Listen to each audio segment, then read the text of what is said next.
Presiden Joko Widodo menyesalkan kembali terjadinya kasus intoleransi di sejumlah daerah dalam beberapa waktu terakhir. Presiden memerintahkan Kemenko Polhukam dan Kapolri untuk menindak tegas oknum intoleran. Tapi mestinya daerah itu bisa menyelesaikan ini. Tapi saya lihat karena tidak ada pergerakan di daerah, jadi tadi saya sudah perintahkan pada Kapolri tegas ini harus diselesaikan. Kami tidak mentolerir tindakan kekerasan, intoleran, bahkan kami menganggap itu semua adalah musuh kita bersama. Kejadian itu segera kita tindak lanjuti dengan segera mendatangi TKP. Terindikasi para pelaku adalah beberapa teman pengurus dari Ormas Garis di wilayah Kabupaten Cianjur.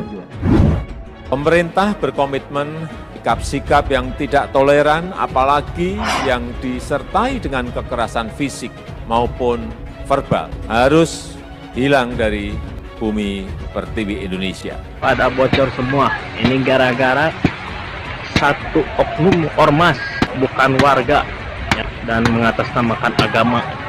Harusnya agama Islam itu toleransi. Ormas gak jelas agama, menjual agama. Salam teman-teman sekalian, berjumpa kembali dengan saya Arif Guleh di channel TV Laskar Kristus ini.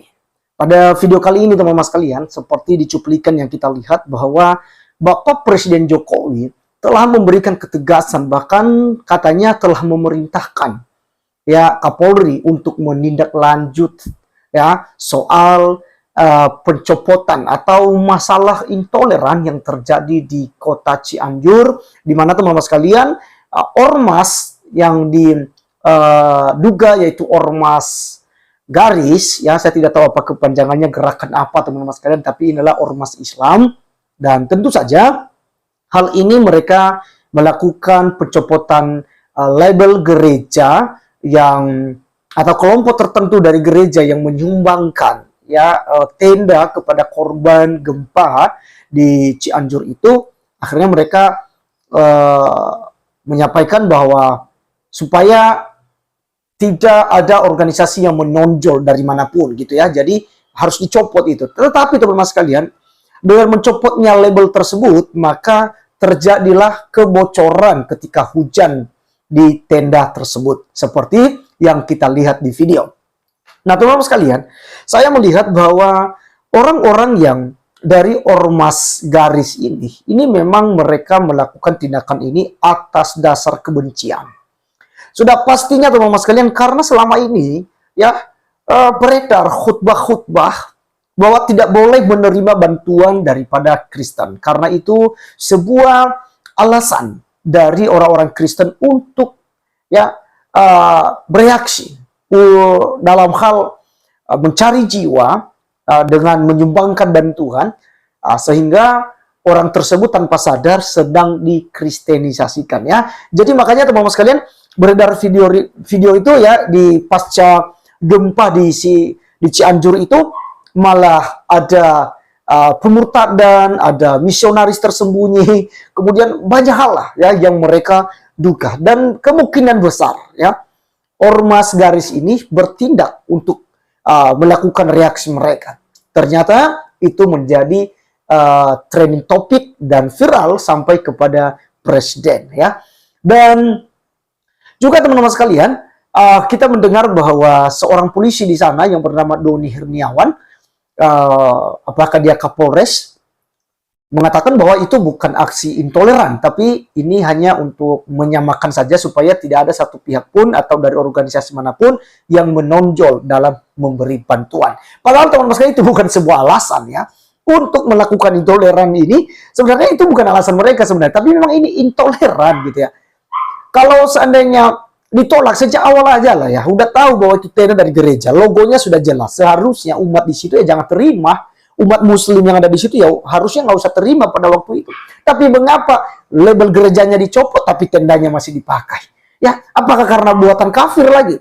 Kalau bicara masalah buatan kafir lagi, banyak hal yang tidak boleh kalian gunakan, yang tidak boleh kalian pakai, karena segala sesuatunya ya hampir semua, sekali lagi hampir semua produk-produk elektronik, produk-produk yang ada adalah buatan kafir. Ya, jika itu kalian berdasarkan dengan kekafiran daripada orang-orang Kristen, atau karena kebencian terhadap orang Kristen. Nah, teman-teman sekalian, dalam kesempatan kali ini saya berharap bahwa kita tetap tenang, kita serahkan kepada pihak yang berwajib. Toh juga kasus ini sudah ditangani, Bapak Presiden Jokowi juga sudah langsung bertindak, karena tentu saja negara ya tidak akan mau kalah, negara tidak boleh kalah dengan aksi-aksi intoleran, harus ditindas ya dengan keras. Jangan hanya minta maaf, karena minta maaf tidak cukup, karena ketika minta maaf itu akan berulang lagi.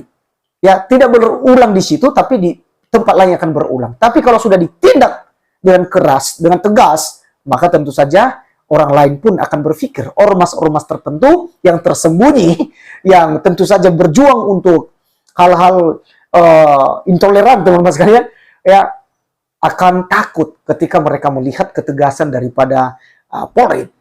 Nah, apa firman Tuhan yang boleh kita pelajari pada sore hari ini, teman-teman sekalian? Saya mengajak kita untuk melihat satu bagian firman Tuhan di dalam Matius pasal 5 ayat 7 sampai 12. Kita akan bacakan bersama-sama dan kita cermati bersama-sama. Apa yang dikatakan Alkitab? Berbahagialah orang yang murah hatinya, karena mereka akan beroleh kemurahan. Jadi orang-orang gereja, orang-orang Kristen bermurah hati, mereka punya rasa kemanusiaan. Ya, tidak seburu-burunya makhluk adalah Yahudi dan Nasrani atau Kristen gitu ya. Karena disamakan Nasrani dan Kristen. Seburuk-buruknya makhluk, bayangkan teman-teman sekalian. Orang Kristen tidak demikian.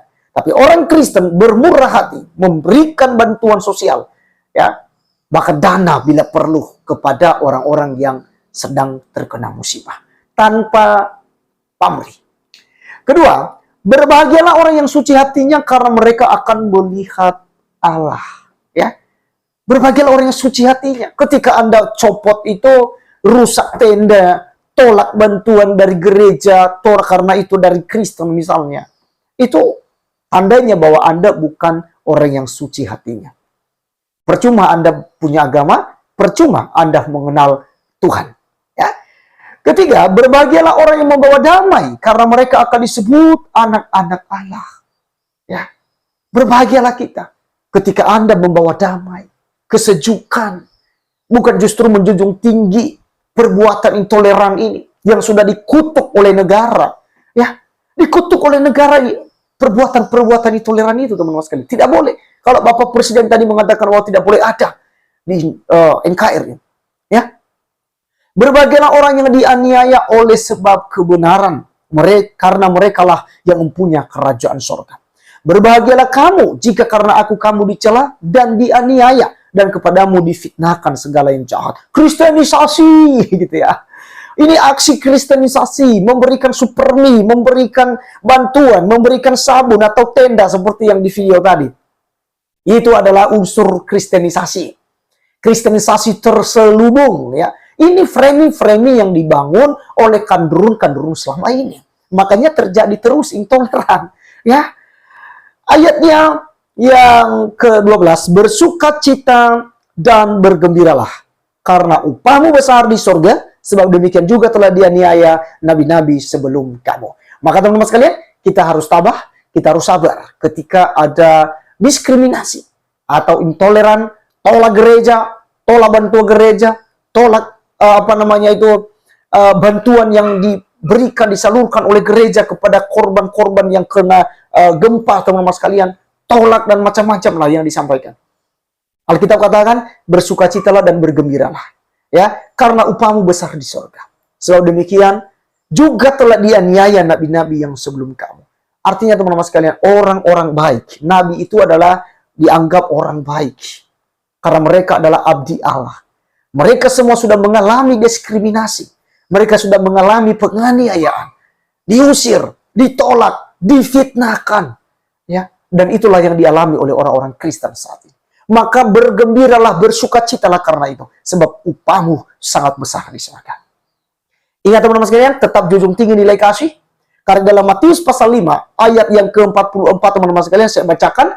Ayat 44, firman Tuhan katakan, tetapi aku berkata kepadamu, kasihilah musuhmu, dan berdoalah bagi mereka yang menganiaya kamu. Yang kita bisa lakukan adalah mendoakan mereka, baik yang intoleran, yang merusak tenda, yang mencopot label itu teman-teman sekalian, akhirnya tendanya bocor, ya kita doakan mereka. Wah, sekalipun mereka memusuhi kita, karena kita katakan berdoalah bagi musuhmu, bagi orang yang menganiaya kamu, minta berkat, jangan engkau mengutuk. Nah, ini yang harus kita lakukan. Kita berdoa, kiranya mereka diubahkan oleh Tuhan, sehingga mereka boleh mendapatkan kasih karunia daripada Allah. Terima kasih teman-teman sekalian, kiranya video kali ini boleh mengedukasi kita, boleh memberikan kepada kita wawasan terbaru, dan juga menambahkan iman percaya kita kepada Sang Juru Selamat, yaitu Tuhan Yesus Kristus. Terima kasih, saya Arif Gulung undur diri, sampai ketemu di video berikutnya. Tuhan Yesus memberkati kita semua. Salam.